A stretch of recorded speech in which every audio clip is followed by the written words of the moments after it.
think we can get started. Um, Aloha mai ka ko, e nā hoaloha, e nā haumana, a me nā kumu, a me nā mea helu helu, aloha ia. Uh, Aloha, welcome to everybody, to students, professors, teachers, friends, and beloved readers of our American Indian Culture and Research Journal. My name is Randy Aki. I am the editor-in-chief of the American Indian Culture and Research Journal. I'm a professor here at UCLA, both in American Indian Studies and the Department of Public Policy. I'm Native Hawaiian, born and raised in Waipahu, Hawaii, and happy to be here. I'm currently talking to you from the ancestral homelands of the Gabrielino Tongva people in what is known as the Los Angeles Basin, or Tovangar. And I'm really excited to welcome you all to this really exciting event, which is a presentation and discussion on a special issue of the American Indian Culture Research Journal that was co-edited by two fantastic co-editors, Dr. David Shorter and Dr. Kim Tallbear. And we will have a mix of recorded interviews as well as live readings. And then there will be a significant portion at the end of this event for question and answers and just discussion amongst all of you. For those of you who aren't familiar with the American Indian Culture and Research Journal, it's a journal that has been in place for almost 50 years that we have published here at UCLA. It focuses on American Indian topics and studies, as well as indigenous peoples from the continental United States, as well as other parts of our world. And we see our mission to bring more research and make it publicly available to our broader networks and communities. And one of the ways we're doing this is striving to make our journal open access in the future, which means that it will not be behind subscription or paywalls. And so this event here is one of our ways of bringing research out into the community and making people aware of the work that's going on, and making it on with, by, and for, and in Indigenous communities, and making some of this more accessible. So with that, I welcome all of you and look forward to this really exciting event. And with that, I'll introduce Dr. David Shorter, whose first book, We Will Dance Our Truth, evolves from decades of learning about Indigenous lifeways, primarily among the Yomi communities in Northwest Mexico. And Dr. David Shorter is a full professor at UCLA in World Arts and Cultures. David. Thank you so much, Randy. Mahalo. Thank you so much for everyone who's here today. I'm sitting on Tongva land right now, and I'm very much appreciative of the support that the American Indian Culture and Research Journal gave us over the last few years.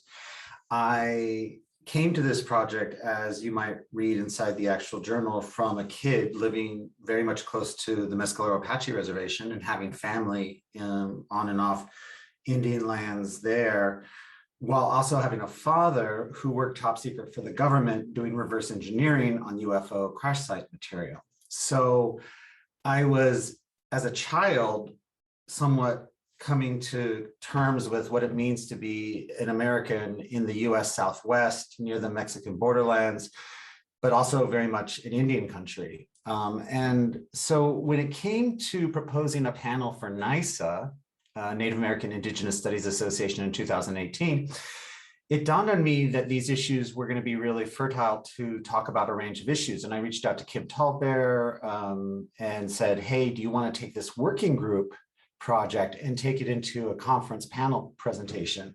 And luckily we had all the makings right there. Sonia Atley, Kim Tallbear, Willie Lampert. We had already done the working group statement for this Breakthrough Listen group, which is an offshoot of the Search for Extraterrestrial Intelligence. It's actually the most well-funded outfit for the exploration of whether there's technosignatures or signs of intelligent life, of advanced civilizations, all of which are terms we take apart inside this special issue.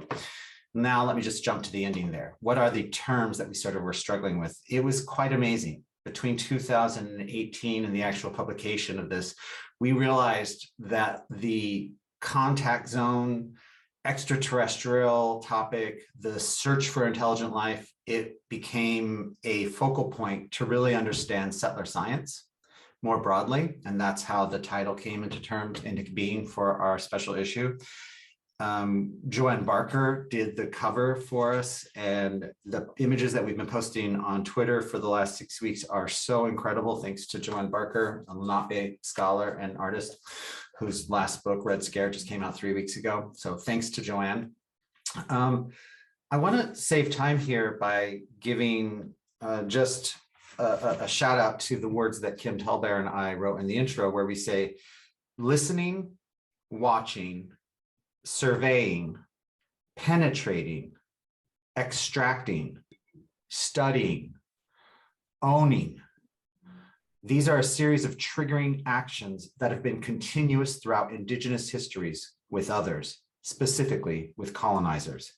And these issues came up for us, and we began to think together about how to collect these perspectives, theories, and feelings into a single volume. So while we don't criticize SETI or Breakthrough Listen specifically, we are using this opportunity to bring together working papers, websites, and voices that we then call the search for extraterrestrial intelligence to tell us something about settler science more broadly. And to do that, we had some of the best authors. Willie Lempert does this fantastic thing in his piece where he really takes seriously Star Trek's Prime Directive. So some of this is going to speak to some of those sci-fi people in the audience. And then he really looks at Captain Cook through the notion of Star Trek's Prime Directive, and then connects it to Dipesh Chakrabarty's notions of time knots. So it's kind of actually brilliant. And then using also this notion of time is David Uwakele-Mele's cruising, his notion of working on different time frames, and then applies that to his first person activist voice of protesting Mauna Kea. And so then we have a connection to the land back movements through his piece. Rebecca Charbonneau does this, then layering on the notion of observatories and telescopes and asking, why are the telescopes where they are at in the world? Why do they offer us a point to examine how native land has been taken? And why do we need to unsettle those histories, particularly the histories of discovery? And then we have Suzanne Kite, who then says, and one of those histories is Manifest Destiny, which, by the way, was always going to lead to the apocalypse.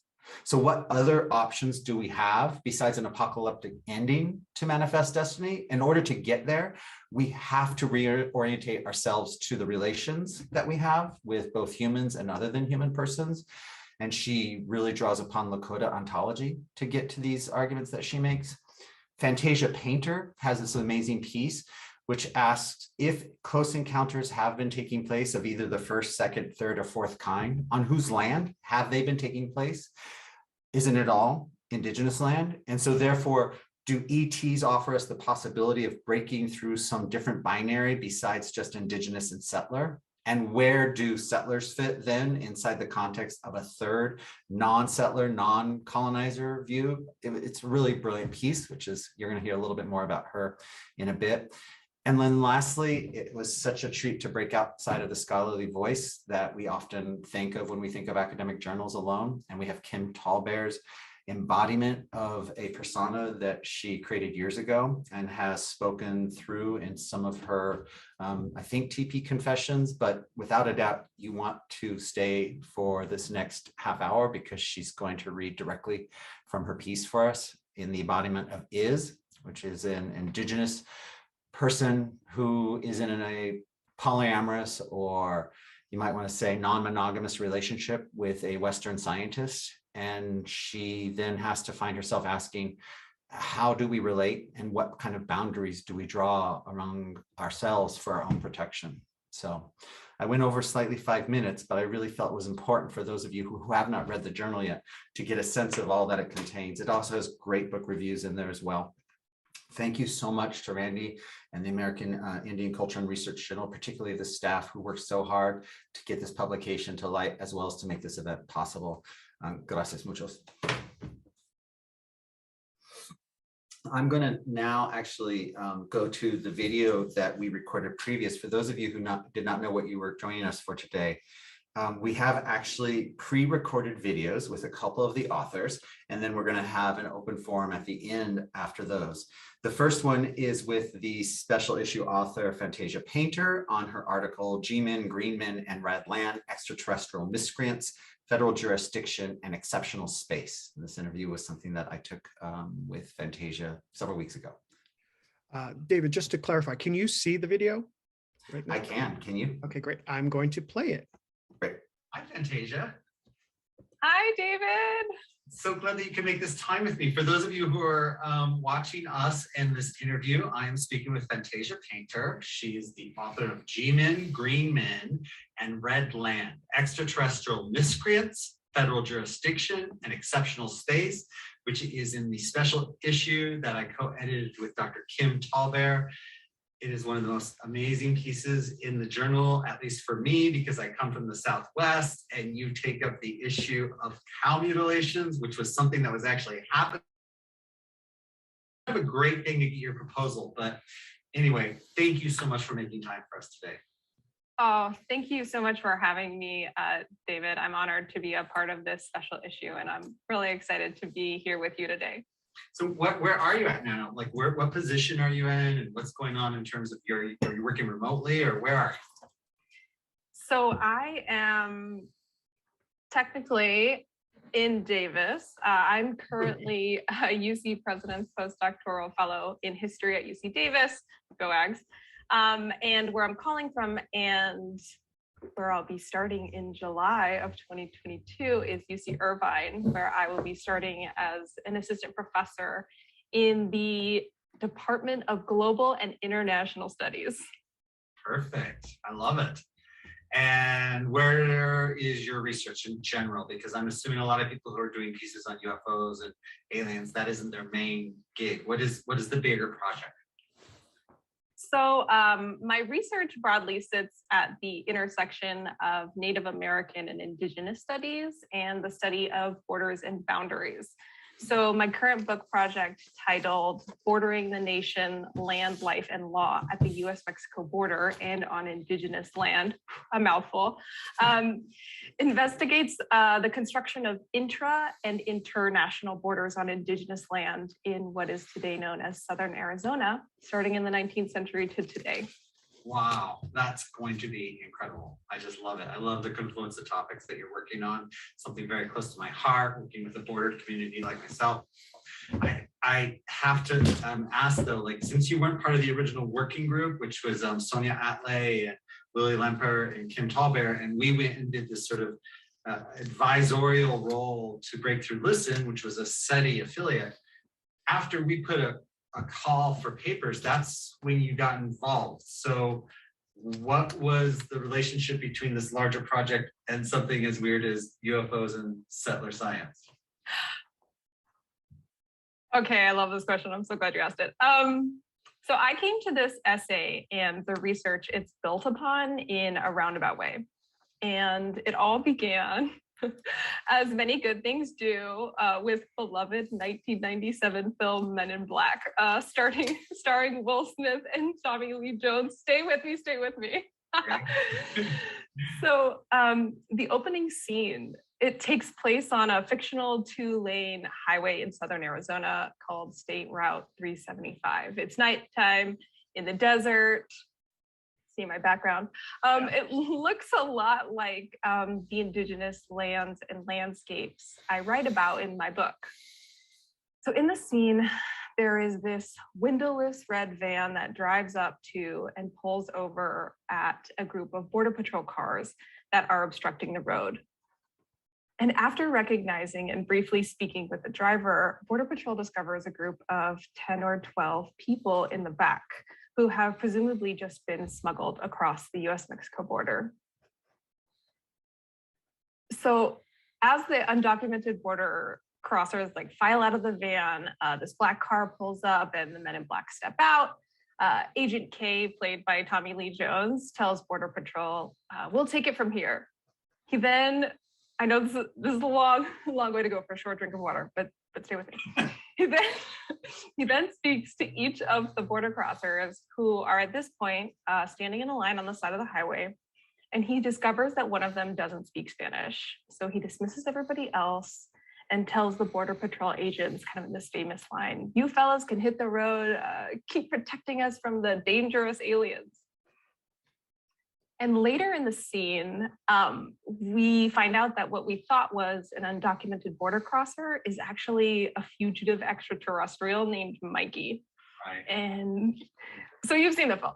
I just remembered that part right now. So Mikey is this criminal from another planet. He has flippers and fins, and he was only posing as an undocumented border crosser.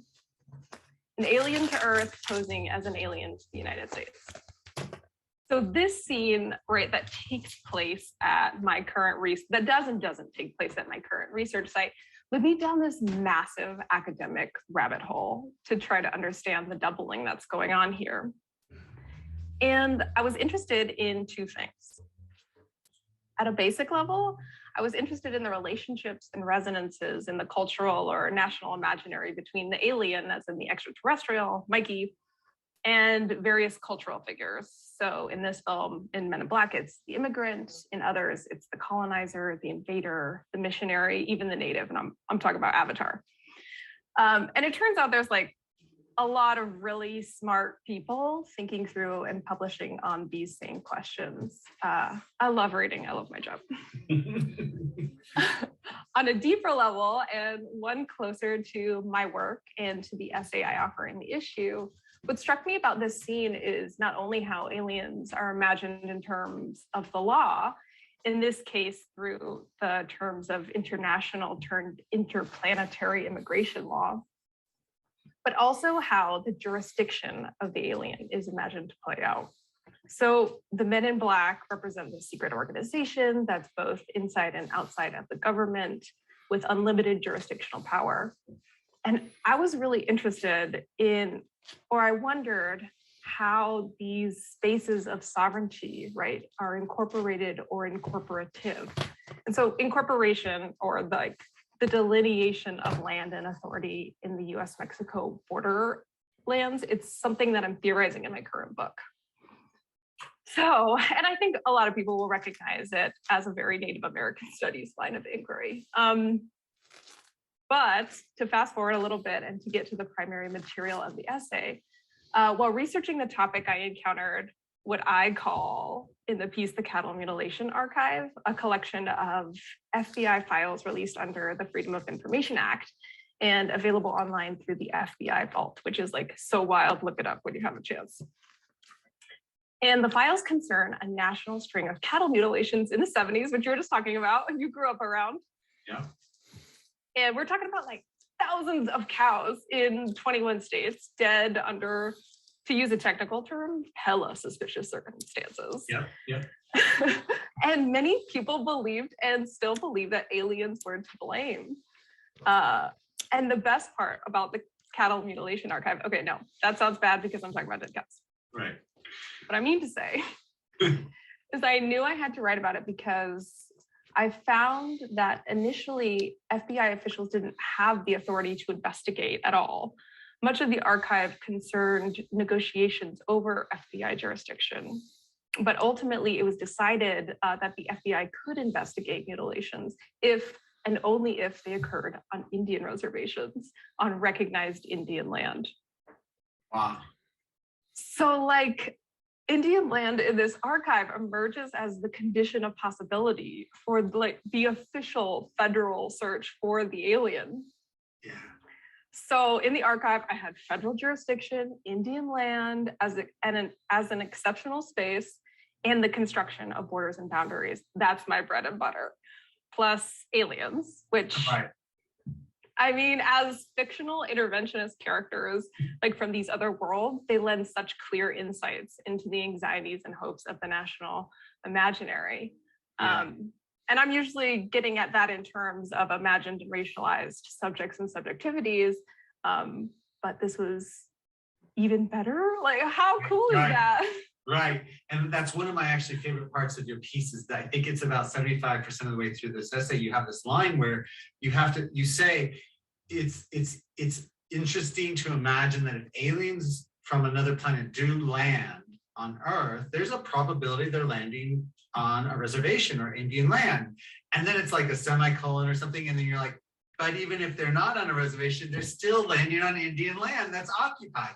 And I was like, wow, that's such a great double reading of who is the alien at all. And I just think your piece plays with that wonderfully. I have to ask you, because I wrote a piece for the journal as well, and I had aha moments where I was like, well, I did not think I'd actually be talking about this. And this happens a lot with writing, where you're like, okay, I'm gonna write these like 3 points. And then at some point you're up at night and you're writing, you're like, oh my gosh, I can't believe I'm actually writing about that. Did you have any of these? Were there any like aha moments or surprises that you were writing about something you did not think you'd be writing about this year? That's such a good question. Yes. First of all, I talked about it constantly with my family. My family knows so much about aliens now.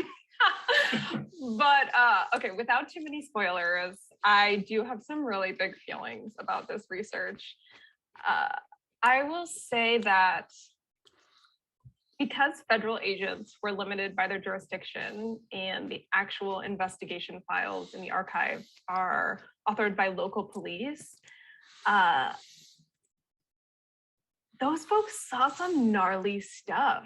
That was like my biggest aha moment. So beyond like the typical dead cow, you've got like strange markings, what the officers call precise incisions, tripod tracks, like fluorescent markings. And in one report, the officer wrote that the cow must have been airlifted, mutilated elsewhere, and then like dropped back down from the air. And like the files are just wild. And what never gets answered is who or why or how. Right. So this is crazy. I love it. I also love how like all of us, because of some of Joanne Barker's artwork, because some of the pieces are more about aliens, and some are more about, you might want to say, that borderline of paranormal. I kind of bring that up. I gotta end with this question. Do people now ask you questions about what you believe? You know, no one has asked me that yet, but so here we go. No. But I will tell you that I, as research, watched X-Files as research. And I'll tell you what I don't believe, which is, I like that. I for sure do not believe that Scully and Mulder as FBI agents would be out there running around investigating all these crimes and phenomena that are clearly under state jurisdiction. No flipping way. Like the truth may be out there, but if it is, it will be a jurisdictional nightmare to find. I love that angle on it. Oh, I love it. Joanne Barker, who I used to watch X-Files with her in her apartment in graduate school in Santa Cruz, she's going to get a kick out of that. I love the jurisdictional angle on the truth is out there. And I also love some of the wording in your essay, particularly about the truth being on the res. And I guess as a final, I just want to say, you're a really great writer. Thank you so much for contributing to the special issue. Thank you so much for having me. I really appreciate you saying that. And it has been such a pleasure to be in community with all you folks. Thank you so much. You see everyone's very lucky to have you. Have a great night. You too. All right, take care. I wanted to just thank Fantasia again for being part of that interview. For those of you who are with us today, just know Fantasia has just joined us, which means she'll be available later for any of the Q&A. I knew that there was an introduction inside that video, so I didn't introduce her personally, but the one thing I realized in hindsight that I did not say, or that she did not say, is that she's also an enrolled member and citizen of the Salt River Pima Maricopa Indian community. So thank you so much, Fantasia, for being available for that interview. And now we have a real treat today. For those of you who know, Dr. Kim Tallbear is quite well recognized for her, not only her scholarship, which is amazing and invigorating, but also her performances. She did a very, you might want to say, embodied piece that she's going to read from today. If you don't know, Kim Tallbear is professor and Canada Research Chair in Indigenous Peoples, Technoscience and Society, a faculty of Native Studies at the University of Alberta. She has podcast that she does. I think Media Indigena might be one of the best ones that you can find her at. She's a citizen of the Sisseton Wapata Ayote, and she's the author of Native American DNA, Tribal Belonging, and the False Promise of Genetic Science. And she studies colonial disruptions to Indigenous sexual relations as well. It's such a treat to have her with us today. Kim Tallbear. Thanks, David. I thought I was going later, but that's all right. And there's a hand up too. I guess people should know, I think we're saving questions for the Q&A later. Is that right? Yes, and we're also going to have some people able to answer the chat questions as they come in, particularly if it has anything to do with the journal or getting access to the articles. Okay, cool. Okay. All right. So thanks for everybody for joining us. I see there's quite a few people in here. I'm coming to you from Edmonton, Treaty 6 territory in the province of Alberta in Canada, where a lot of the convoy people originate from, if you were following what was going on in Ottawa. So the essay, I think this closes our section of the issue, our part of it, and it's that I'm going to read an excerpt from this. It's probably going to end up being about 8 minutes. And the final essay is called Close Encounters of the Colonial Kind. And I have to say, I didn't follow a lot of the conversation among the other authors. I don't watch Star Trek. I don't watch much of that stuff. I do not know what they're talking about. So I have to go all the way back to the 1970s for my sort of sci-fi references when I was like 10 when Close Encounters of the Third Kind came out. So I'll give you an introductory note firstly to kind of orient you in this essay. Much of this essay is written in the voice of Is, capital I, capital Z, which is a character that I introduced in the book chapter, Dear Indigenous Studies, It's Not Me, It's You, Why I Left and What Needs to Change. And that is in Aileen Morton Robinson's edited 2016 collection, Critical Indigenous Studies.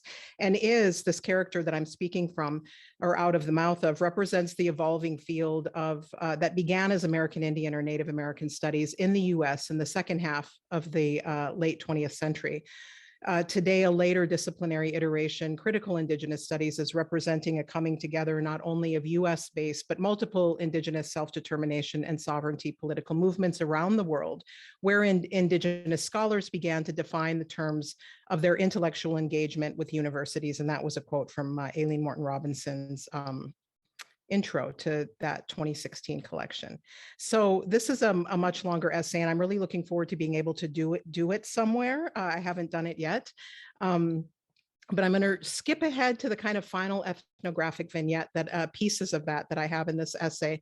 And that final piece, it's an ethnography of a conference, which is something science studies scholars, I don't know, started doing maybe 15 years ago. And it's entitled Is SIP's Big Science Nectar? San Jose and Berkeley, October 2011. So this is not about the Breakthrough Listen initiative, and there's is speaking to that experience of putting that working statement together earlier on. But I'm going to skip ahead and back in time to something that I think kind of helps ground these types of engagements. I am not only a lover and a storyteller, I am also an anthropologist, chiefly of the colonizer. But sometimes I bring my anthropological eyes to observe and glean insights from other Indigenous people as I seek to understand how we are making our way on this planet, and perhaps in relation to worlds beyond this one. Rewind the years to the autumn of 2011. Join me in the cavernous, marble-floored San Jose, California Convention Center for a few days when it was abuzz with 4,000 Chicano, Native American, and other POC scientists. In that warm October week, I attended one of the largest meetings dedicated to promoting racial diversity in science. On the final night of the conference, I put my arrows away and sashayed on heels into the San Jose Convention Center for the closing night's banquet. I was high on new relationship energy, NRE. A romantic night awaited me. Waiters in black tie were gliding, bending, and twirling efficiently among the rainbow of several thousand laughing, glitzy dressed scientists. We were about to sit down to a several course meal paid for by sponsors, including major scientific research agencies and foundations, donations in the tens of thousands of dollars, up to $100,000 donations by several prestigious universities. This was not a cash bar reception with a few fruit, meat, and cheese plates, like at social science and humanities meetings. I sat down at a banquet table with 7 other scholars, all young Indigenous scientists, still in graduate school or in postdocs. I was the lone is at the table. We were all laughing and buzzed on the energy in the room, the sound of clinking glasses, and with huge expectations for the dinner talks and the show ahead. After several days of being impressed over and over again with Indigenous and POC science, the dinner plates were cleared at the final banquet. What happened next still makes my heart palpitate and sends shivers up my back. The lights in the cavernous banquet hall were turned completely down, and the Star Wars theme began playing. 2 astronauts hovering midair in the International Space Station appeared on screen, so much larger than life. They had recorded a personalized welcome for all of the scientists. The room swelled with a towering wave of laughter and applause, mine included. I caught my breath and I caught myself.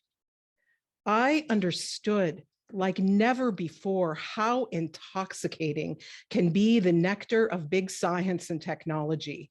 I was certainly not the only person at my banquet table to feel like I'd traveled a long journey from that reservation border town where I grew up. Sharing the moment with a promising and gregarious young Diné scientist sitting next to me, my emerging shock and growing awareness of the colonial pain it took to produce every aspect of that moment in history was mixed also with pleasure, pleasure and pain, pain and pleasure over and over in waves. My pleasure dissipated completely when the astronauts in the space station signed off the video feed and we all came back down to Earth, to San Jose. The big name speakers took the stage. 2 middle-aged white men from my own highly ranked West Coast University, both in positions of power and with esteemed scientific careers. They gave talks meant to inspire. Perhaps many of the young scientists in the banquet hall were moved. A bit older and schooled in anthropology and histories of science, I recognized the same regretful gospel I had heard from the mouths of past scientific lovers.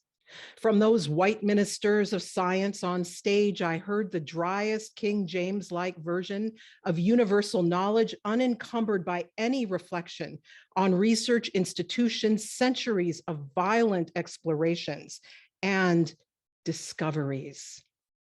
There was certainly no recognition of the genocidal covering over of knowledges of ancestors of the very peoples filling the banquet hall. Wholly, I came down hard from my NRE during that oration. Having sobered up from a peak buzz of big science nectar, I was profoundly weary as I drove the 47 miles to where I lived in the city in the hills by the bay. I drove that night to where the phallic University Tower rises amidst tree-covered swells, where the big men of science perch also in their labs and houses in the hills, many with wives and ever so successful offspring. The gospel of inclusive excellence rings regularly throughout the city, just like it did in the San Jose Convention Center that night. Meanwhile, the houseless camps continued to grow around the lush university grounds, and in those glittering streets that sparkle less if you bother to look down into the doorways, parks, and sides of the highways, where the tents, sleeping bags, and shopping carts proliferate. More than a few of the rough sleepers have returned wounded from the empire's wars that both seed and manifest technological fantasies of exploration, discovery, and relentless attempts at covering over the realities of peoples and nations the world over. And I'm going to close with 100. It's a 100-word poetic vignette. These are peppered throughout the essay, and I also publish them on my Critical Polyamorist blog. This one's called Indian Sci-Fi. 21st century noble savage. I escape in a pod to the sky. Launch beyond planetary myths that we are mastodons, bones lodged in earth and museums, relics to adorn the living. Settlers war for inheritance. Glued to the video feed, I peer across centuries in a field of orbiting debris. Their projects continue in labs, courts, bloody streets. The probes, imprisonments, eliminations do not abate. Techniques shift form. Humans versus animals parsed by priests, scientists, CIA. I tried to be their citizen, but the dead cannot inherit. The dead are inherited. I hope relatives among the stars will take me in. Thank you.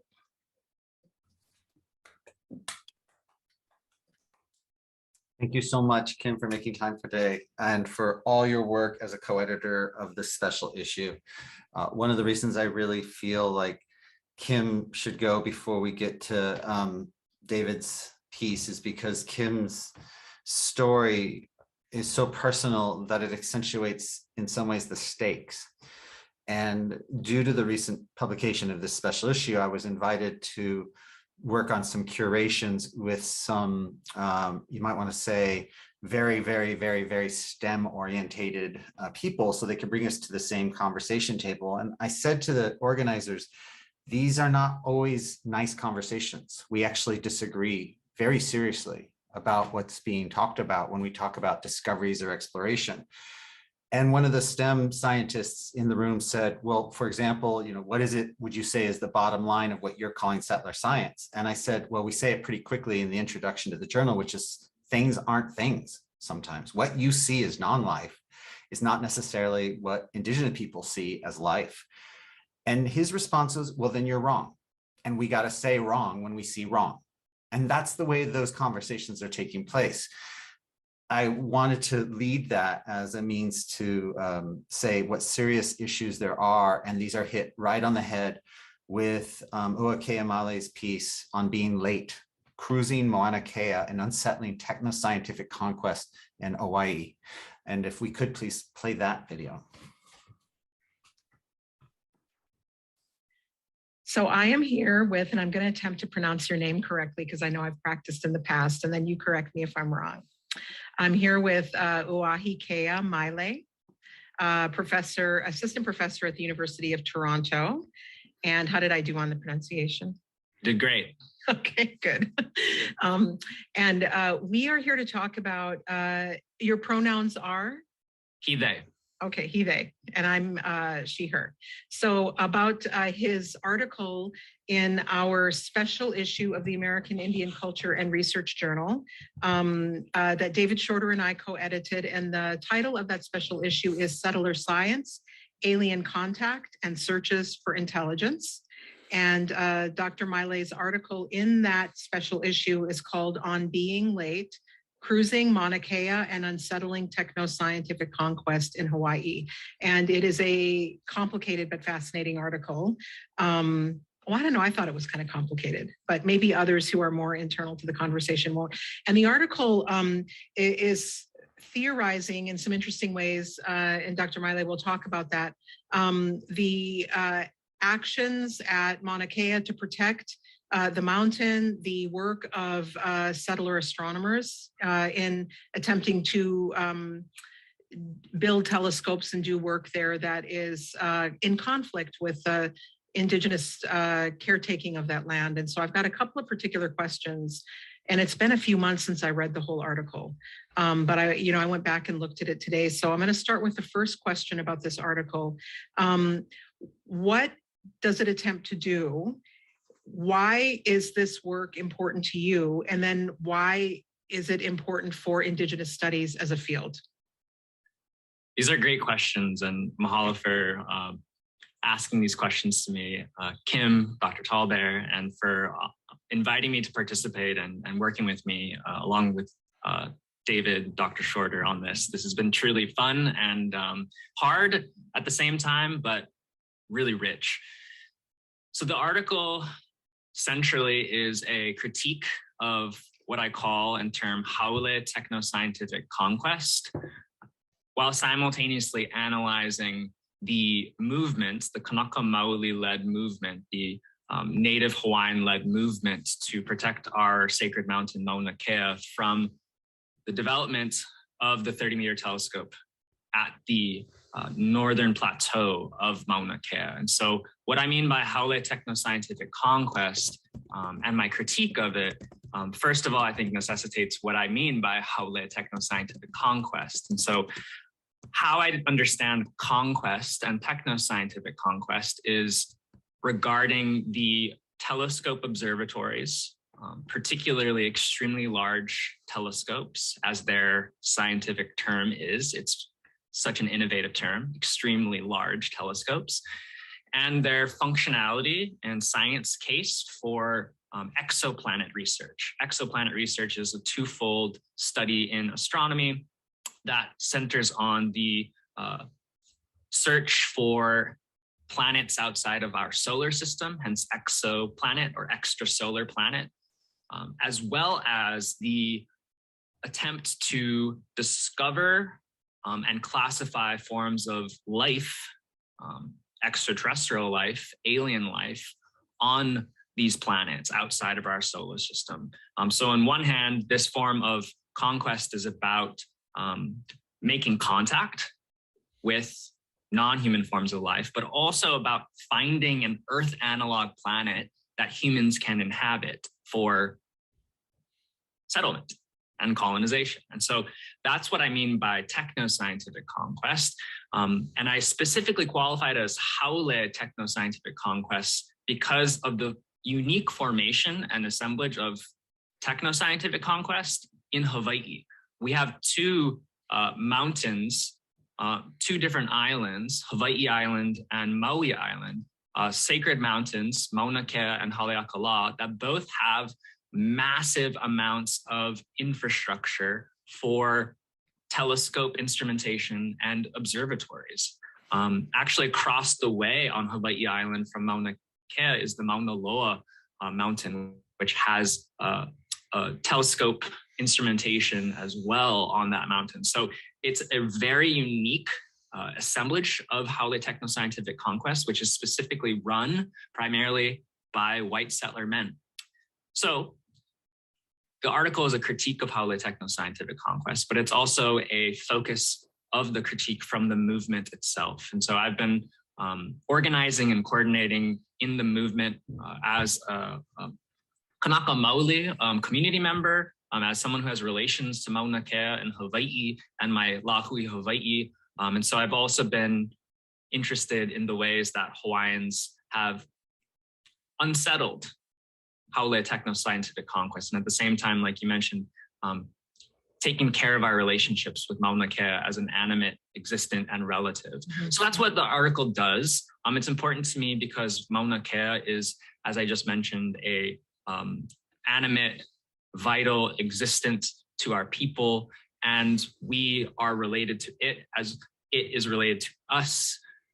It's known as Kapiko Kaulana o Ka'aina, the Piko of the Aina, the famous Piko, and Piko is our word for umbilical cord, but it's also a word that describes a kind of center genealogical origin. And so it's an origin for Kanaka Maoli, and it's also a place of gathering. And so it was no coincidence then that in 2019, at a recent iteration of our blockade, thousands of people, Kanaka Maoli, gathered to protect Mauna Kea.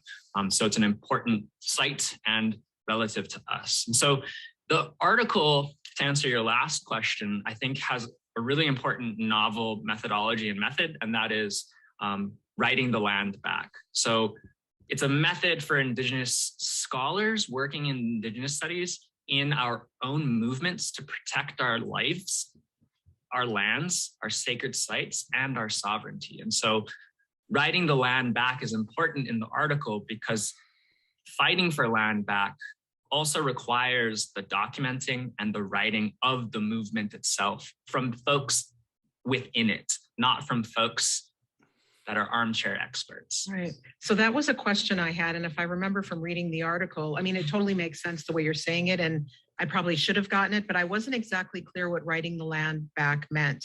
But it means writing about this resistance and the place of these mountains as relations within your worldview and your set of world practices. And so writing it back is a way to land back in a sense, or to support that project. Yeah, that's correct. Okay. And in no ways am I saying that writing about territorial decolonization is more important or more valuable than actual reoccupation or territorial decolonization.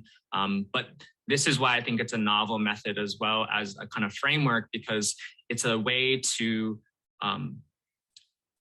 pursue research from within land back movements for decolonization that are fighting against projects that are particularly oriented around technoscientific conquest and ideas of objectivity. And so the methodology as a subjective one that is sort of autoethnographic and talking about my own experiences working at the blockade, but also in an international divestment movement to call Canada to divest from the 30-meter telescope. It's near $300 million investment.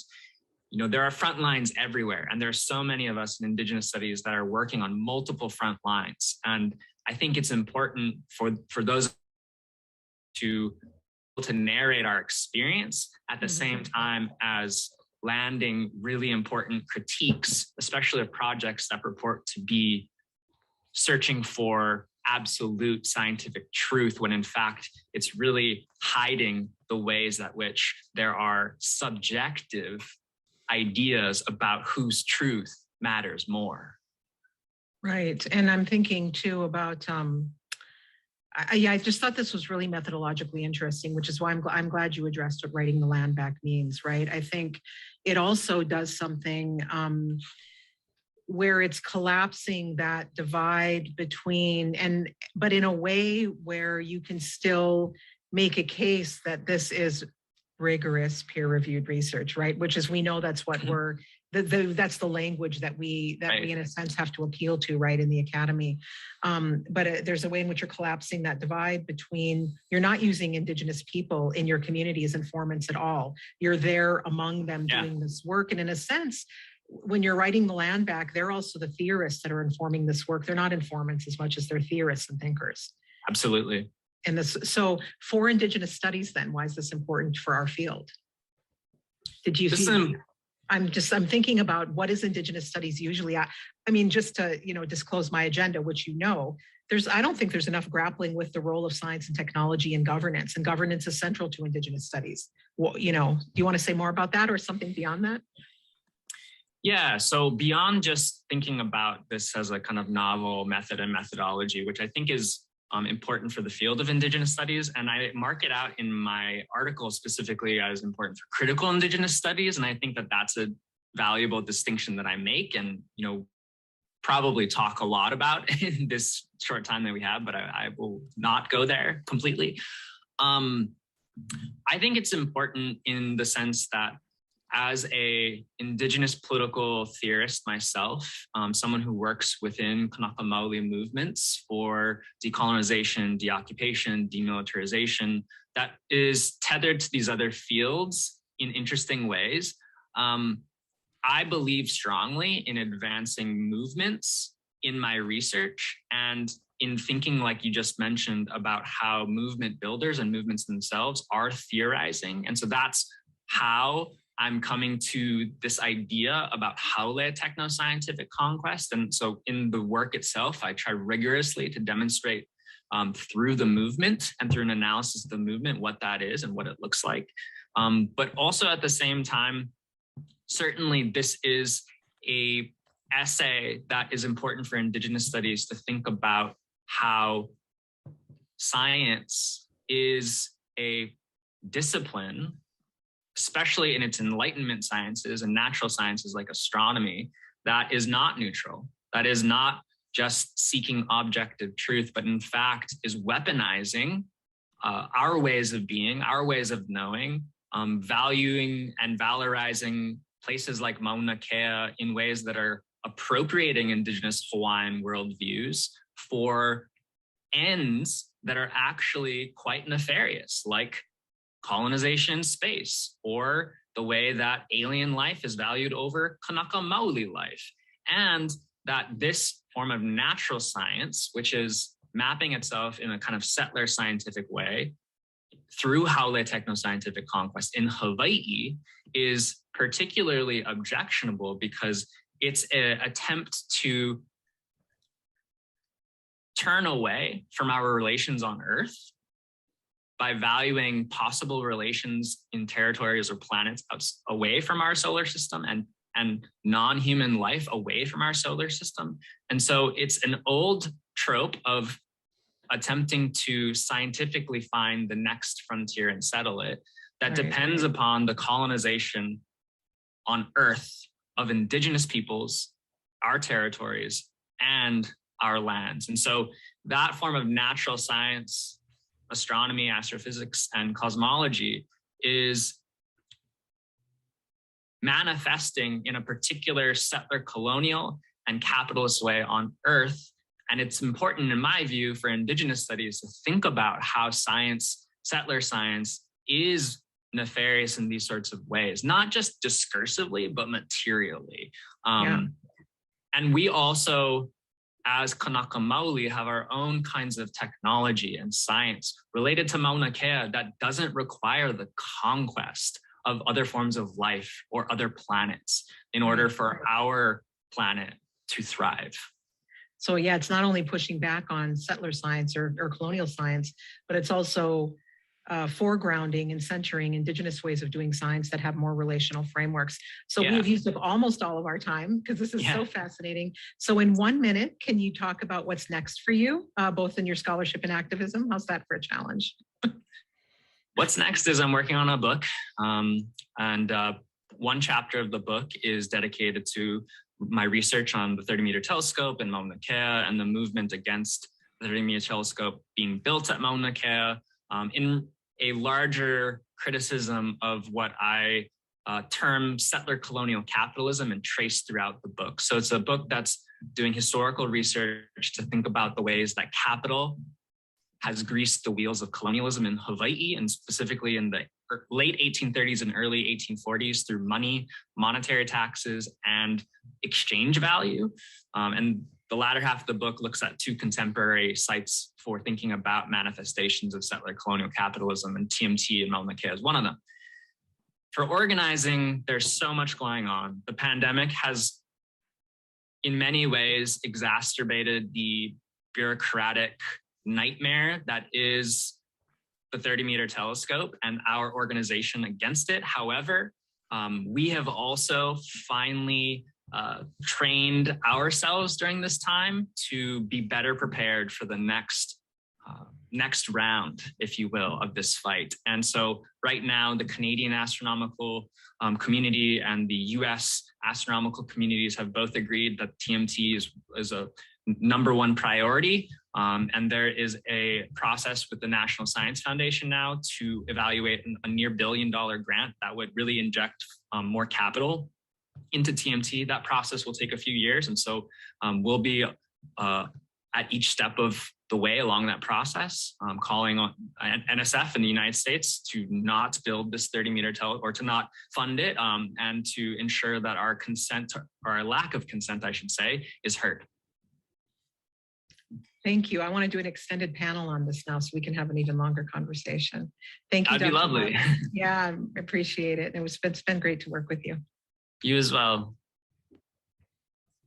Mahalo, Kim. Mahalo, Oakea, for that interview that you made possible for us. I want to just simply say, in conclusion to our presentation, before we go to the open conversation today, which we should still have a healthy 30 minutes for, that the journal as a whole in some ways stands like a book. It's almost a holistic collection in which you can start putting the pieces together. A lot of what Oakea was expressing was inside the second chapter, the one that I wrote, which looks at settler science as an object-orientated and progressivist science, which is why there is no such thing as a neutral object-oriented science, and that we really have to ask ourselves what are settler methods and methodologies and what are indigenous methods and methodologies, so that we can get around to something beyond logocentrism to better understand how indigenous people are not just resisting something called science, they actually have their own science, in the same way that like Braiding Sweetgrass has actually proposed that as a text as well.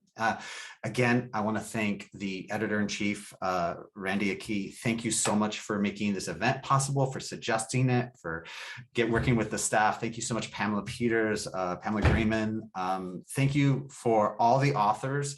I'm not sure I'm going to get a chance to say this to you directly until I say it right now. So thank you so much for contributing to this important journal that Kim and I have been working on for years.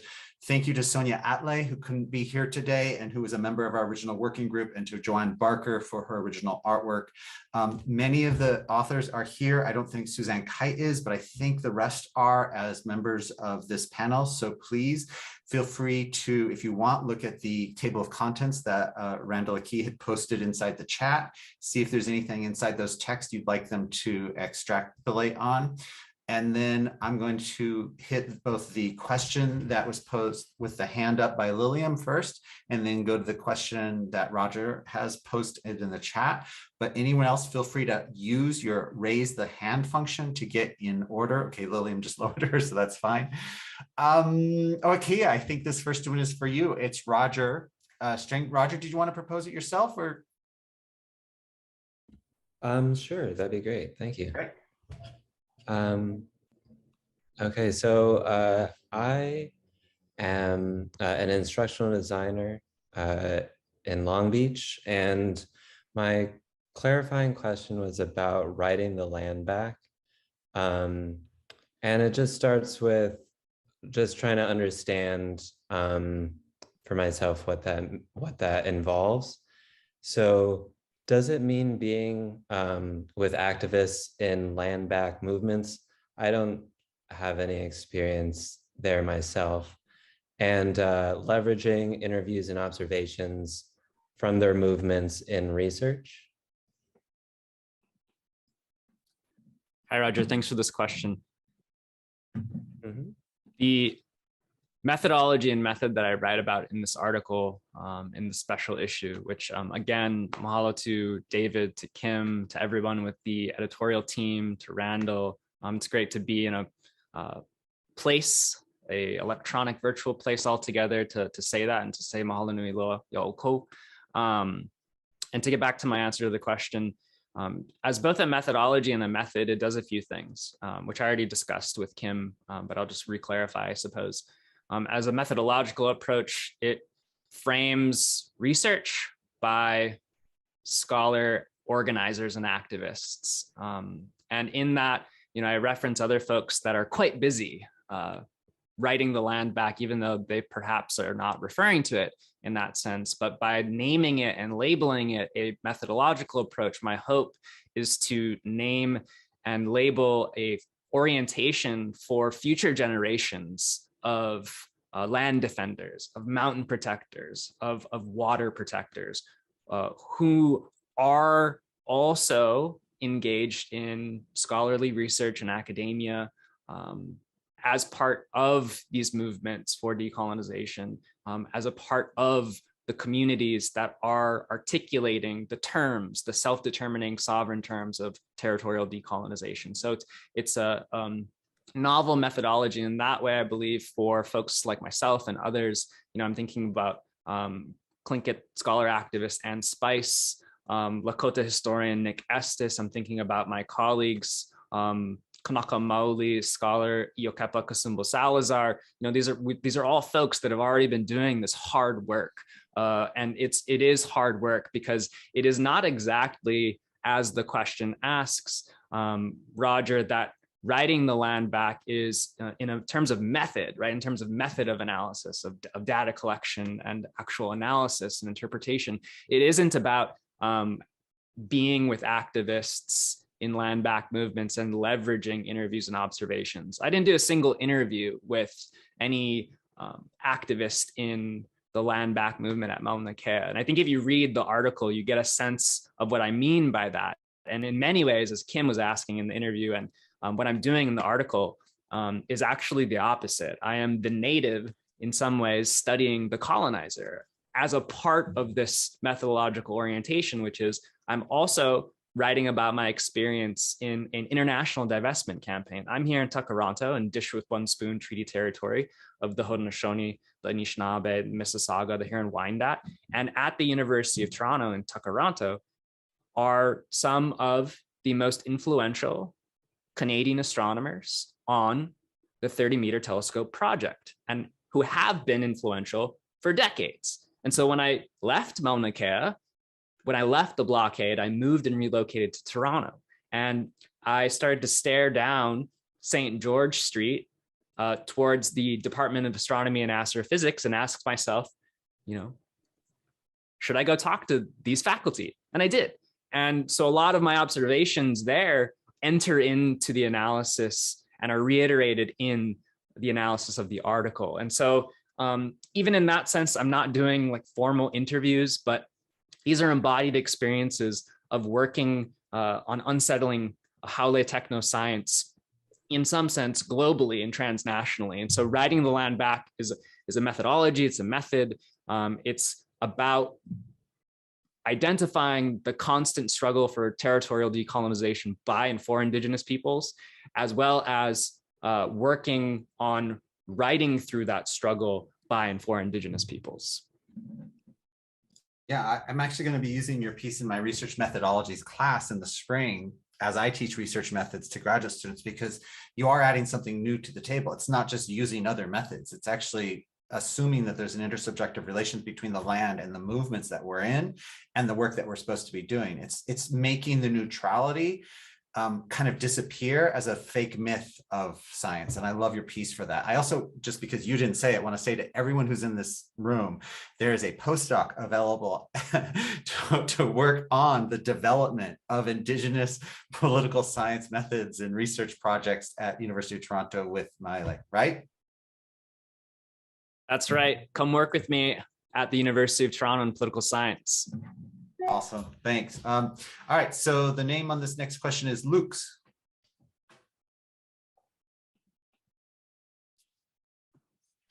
Oh, Luke's. hi. Hi. Sorry, Luke. That's okay. Luke, go for it. Yeah, I don't know if I put Luke. Sorry, that's my. Yeah, man. So, I come from Wyoming. I personally have seen UFOs in the sky. I first, came from a very settler background, colonial background, education-wise.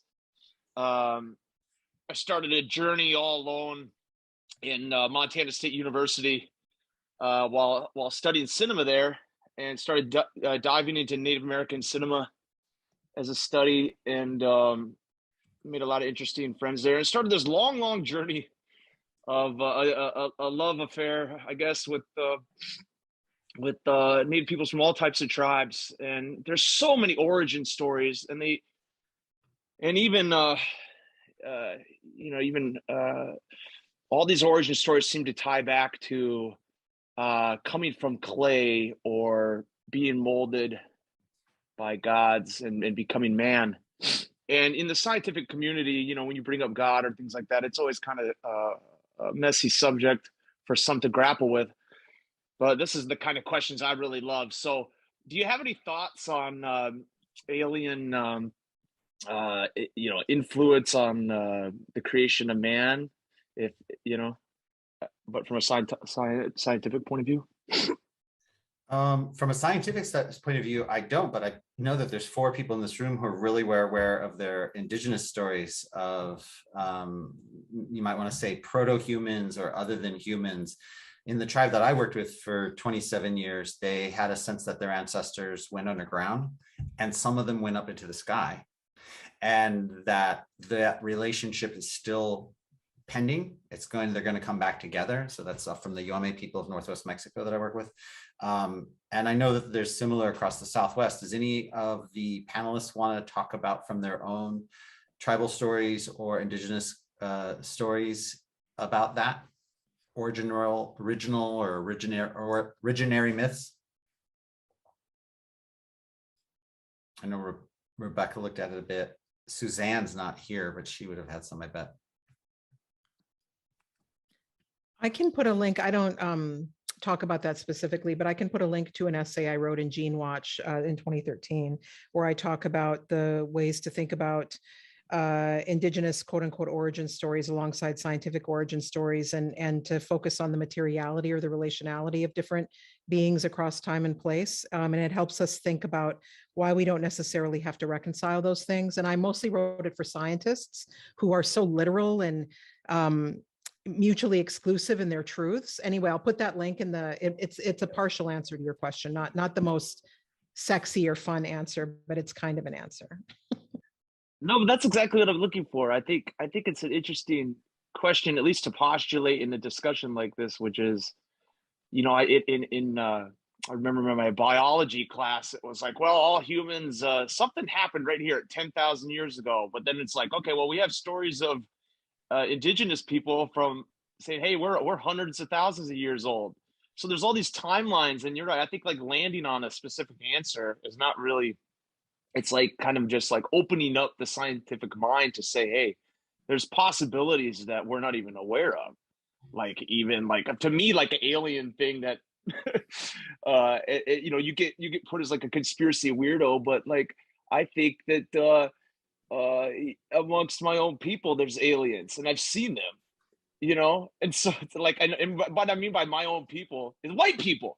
I think there's alien white people out there, and they're the ones that love to divide and conquer. You know what I mean? So it's interesting. Anyways, thanks for your answer.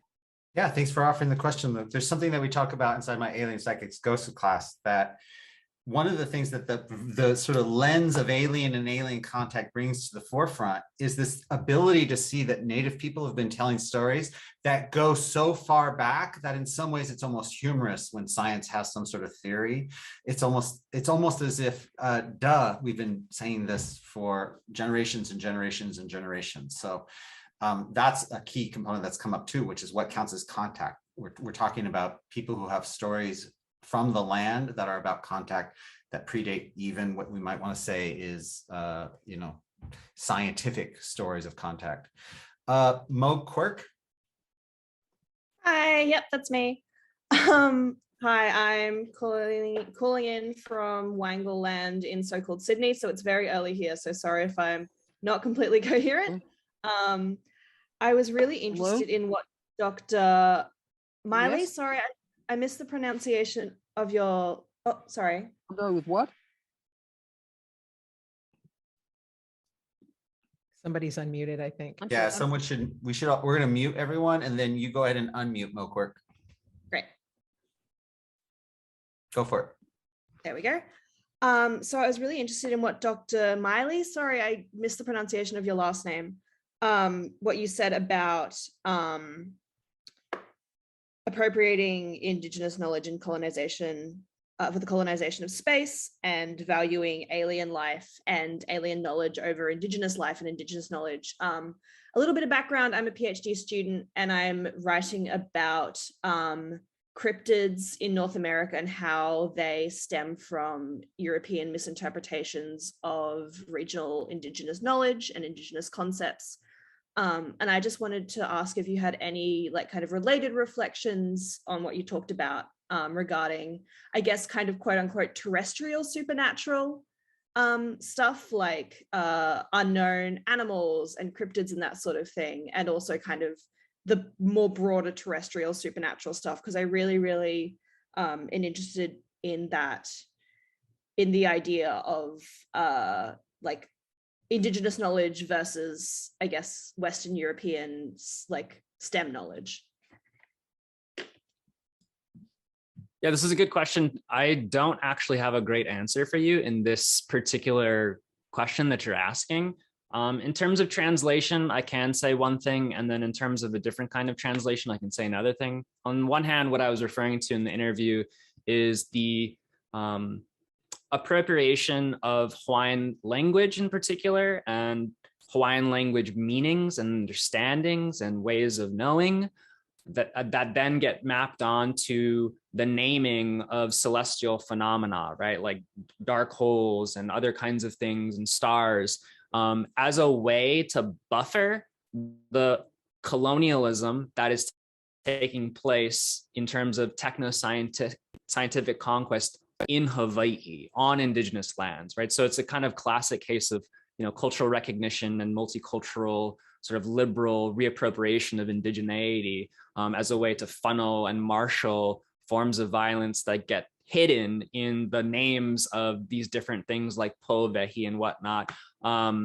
in the Hawaiian language. So that's kind of a classic case that other Kanaka Maoli scholars, like I mentioned, Iokepa Kasumbu Salazar writes about, and he writes about how that affords settler scientists and astronomers an ability to also claim a fictive kinship, as he writes, to ancient Kanaka Maoli that were seafaring and scientific sort of early age astronomers. And now modern astronomers at Mauna Kea are refining what they did. And it's also a way to kind of stake a claim in this like racialized idea of indigeneity that sees Hawaiians in the past and modern astronomers in the present for the future. So that's one thing. The other thing is, most specifically the kind of translations of bodies. And this is kind of what I was getting at with that second example. When European explorers were traveling to Hawaii to measure the transit of Venus, our people, and in particular at the time, David Kalakaua, who was mo'i and ruler of the Hawaiian Kingdom's constitutional monarchy and government in the 19th century, set up a small land-based telescope. And that image was actually used in different official documents that were being brought together by the state of Hawaii and different stakeholders for telescope and observatory development projects as a way to rationalize that our king, our mo'i, our esteemed ruler, who was very open to Western forms of science, would somehow approve and justify the building of a telescope project like the 30-meter telescope project in the here and now. And it was a very nefarious example, I believe, of the kind of translation of Kanaka Maoli bodies for this type of technoscientific conquest. And so again, this doesn't really answer your question, and I apologize for that, but it's not a part of the research that I'm doing. But it's a good question to ask and interrogate. I'd love to know the answer. Yeah, my undergrad thesis was kind of on a similar concept in Australian Indigenous appropriation of terms and stuff. And I'd love to email you, chat with you about this kind of topic and kind of get some more sources, because obviously I'm always looking for more Indigenous sources on this sort of thing. So thank you very much. That was a really, really interesting answer to hear. Thank you so much. Alexandra Karapetrova.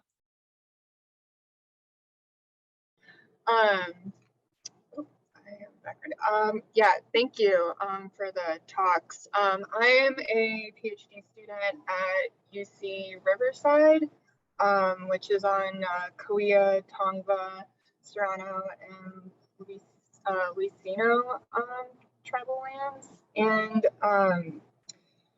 I study microplastics in the environment, and one of the questions I had, and I think this ties in with the discussion on Mauna Kea 2 and the 30-meter telescope, is science tends to reward this ambitions that are tied with novelty, new, big, and these things are very extractive.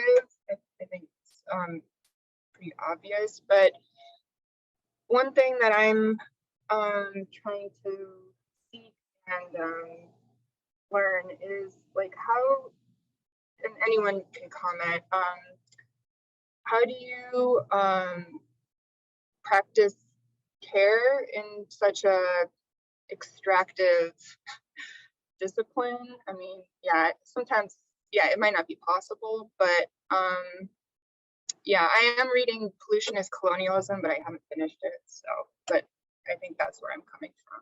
Thank you. That's a great book, and it's a great question. I'm going to allow some of the Indigenous scholars who are on this panel, who probably deal with it much more directly than I would as a settler, to address the question. Kim, I'm going to call you out. I'm trying to think with the Indigenous scientists that I work with, right? I work mostly with genome scientists, although I've worked with environmental scientists before as well. Yeah, I think in general, those who are working either as Indigenous scientists and or in truly collaborative ways with Indigenous communities, they end up having their careers and trajectories changed mightily. You cannot publish as quickly. That's just a fact, because collaboration takes a lot of time, and the best collaborations are built over a long time, right? And it takes time to negotiate research contracts and different sets of ethical standards and how they're going to intersect. You can no longer just use the baseline, right? If you're doing human subjects research, for example, of just federal guidelines only, or which the university implements.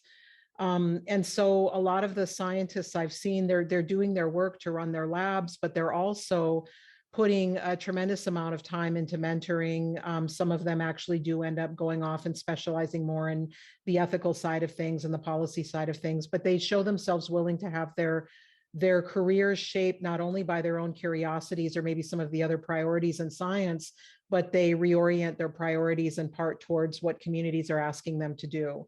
And the best non-Indigenous scientists who collaborate do that as well. But yeah, I imagine that'd be a great panel actually to ask that question to Indigenous scientists, right? And maybe some long-term collaborators. You have to be willing to be changed and have your path severely altered and slow. And some people don't want to do that, right? And I always say, if you don't want to work right, then don't go work with somebody else. You know, Indigenous people don't need you that bad. So anyway, but I'm going to think about that as a panel. It's a good question. Thank you. It is a great Good luck question. to In you. fact, I want to give it another play. Okay, you're a bit more junior than Kim and I was just wondering, you were actually telling stories about how you have some of the scientists working on the forefront of the telescopic projects or observatory projects on your campus, perhaps benefiting from it. How do you practice self-care in that mode, or how do you set boundaries in that mode? The short answer is I don't always do it in a good way, and it's a struggle. You know, I get this question a lot, and I try really hard to answer it sincerely, and that's as sincere as I can put it. It's very difficult, and there's a lot I could say about that, and I've sort of like talked and written about this in different places. And what I can say is it's most difficult on one hand to and let me back up. I can't not do this work. It was a kuleana that was given to me by my community members at Mauna Kea. And so this is an obligation for me. And I'm trying my best to act on that obligation and responsibility that people gave me because of my position and location here. And that's a really important relationship that I want to balance with the Lahui Hawaii, the Hawaiian people and nation, including Mauna Kea. And so on one hand, to enter into private and public spaces with University of Toronto astronomers, with 30-meter telescope administrators, with Canadian agents of the federal government that are involved in the project is incredibly tumultuous. And one of the primary ways it's tumultuous for me is because it's typically entering a conversation in my side, making appeals for divestment from this project that fall on deaf ears in a sense, that it is difficult to appeal to someone even with facts, rationality, when they don't necessarily believe that you as a Indigenous person, even as a colleague of yours, right, at the same university, are perceivably as human as they are. Because in many senses, a lot of the conversation pivots on these ideas about whether or not Kanaka Maoli that oppose the project are human and are considered less than human because of ideas that we don't believe in science. And we want to turn back to the dark ages and to, some primeval past. When in reality, the 30-meter telescope project is purporting as a scientific case to study the origins of the universe, right? The telescope is promising to turn back in time. And yet we as Kanaka Maoli and others, Indigenous people that are labeled anti-science are rendered less than human. And so that's really difficult. How do you reason with somebody? How do you dialogue with somebody? How do you, in some ways, enter a negotiation with someone or government or institution or a department when fundamentally there's a lack of belief in your humanity? And I think Cree scholar Jessica Kolopanik said it best in the sense that, we're perceived as non-sovereign because of the lack of our humanity, which makes it very difficult to negotiate amongst those who believe that they can make the exception to the rule. Thank you for that. Fantasia, can I call on you as an Indigenous scholar, as an Indigenous woman who's working inside the social sciences and inside the university world to speak a little bit about that as well? I think this is a really complicated question, and it's around like self-care and how do we proceed. And I think mine and a lot of Indigenous movements move towards humor.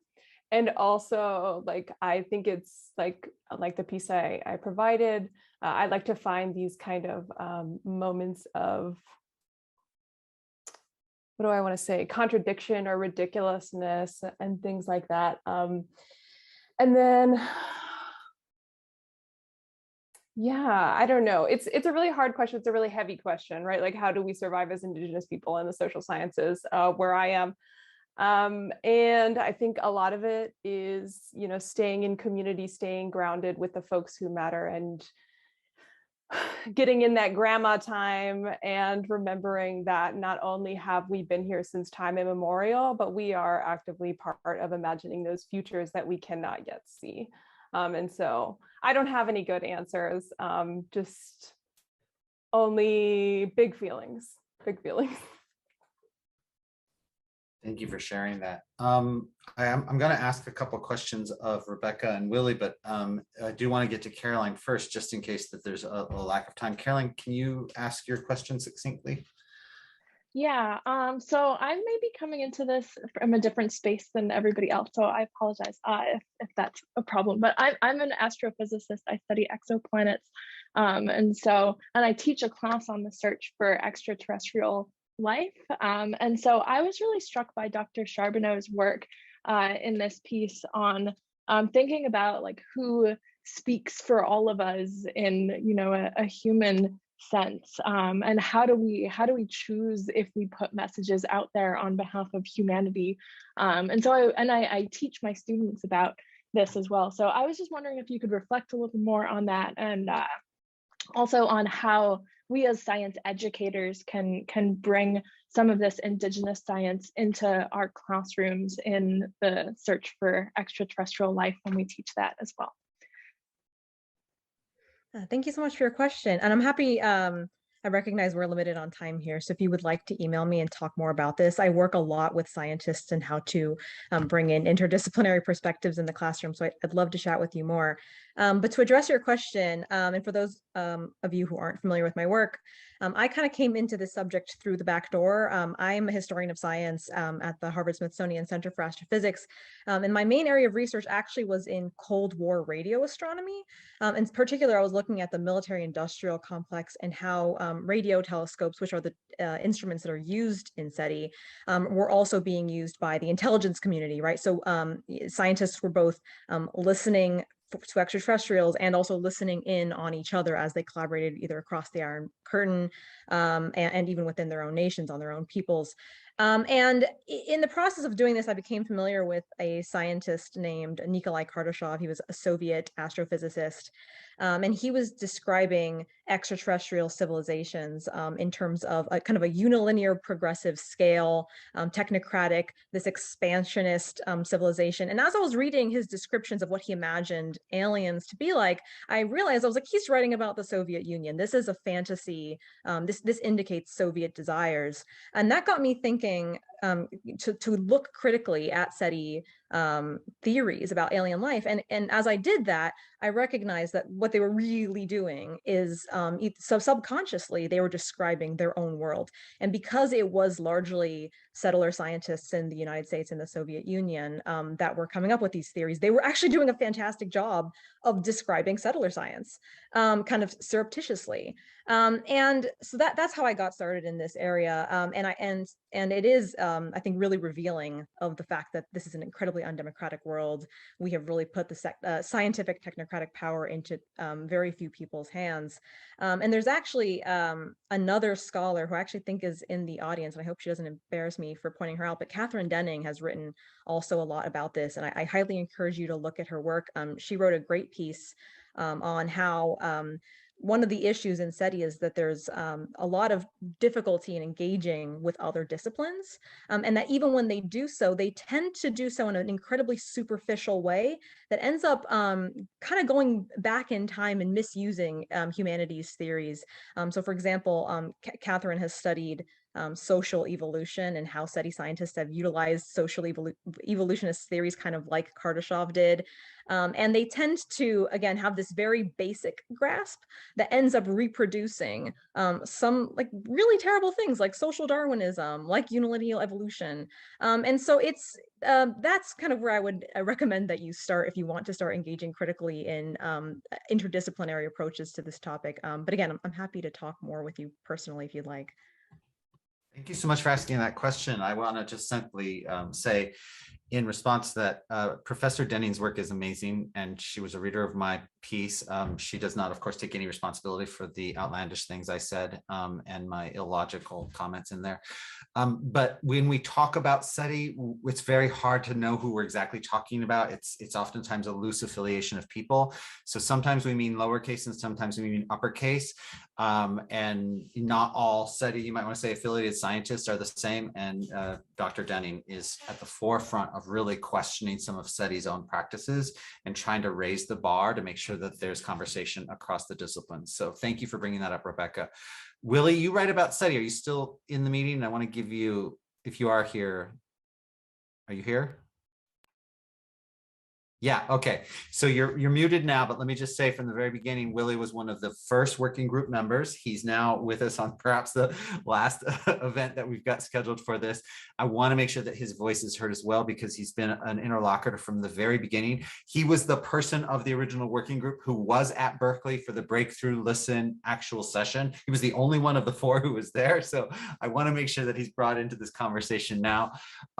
Willie, what's your engagement with SETI? And could you maybe perhaps in a sentence or two explain what it was that enabled you to talk about either Captain Cook or Time Knots with your engagement with SETI as an interrogator? Yeah, thanks, David. And I'll be really brief in light of time. I think what Kim's piece, for example, does so well is just really reiterate that intentions are less important than they seem. There's a lot of very seductive things in science and ways that scientists communicate. And those folks often don't feel like villains in person. They feel like they're full of good intentions. They are, from their point of view, they see themselves as heroic and doing these broadly humanistic things, just like the folks in the Royal Society thought when they were sending, James Cook out to look at the transit of Venus, and in so many other moments. And so those folks can often do the most harm because they don't know what they're taking for granted. So they're very confident in what they're doing as something good. And so they don't think of boundaries to slow them down or think twice. And then just beyond that, really briefly, I'll just note that, in rereading all the articles this morning, even though we were thinking collectively, it really felt like a conversation. I love what everyone else did in their chapters, and it feels like a rich, holistic discussion that's more than the sum of its parts. And so thank you, especially the editors, David and Kim, and all the other authors. It was really an honor to work with you all on this, and it was a really rich process. Oh, that was so nice of you to say. Thank you, Willie. It's an honor to be involved in projects that you care about, but it's even more so when the people that you're working with are absolutely engaged as authors. The writing in the various pieces is phenomenal. I mean, literally, all of you just really raised the bar of what academic writing can do. And so I thank you for that.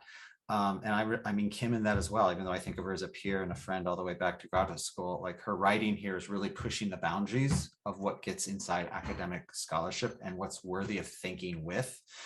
Thank you everyone who took time out of your Friday to attend this event. As again, thank you to everyone at the center and to Randy.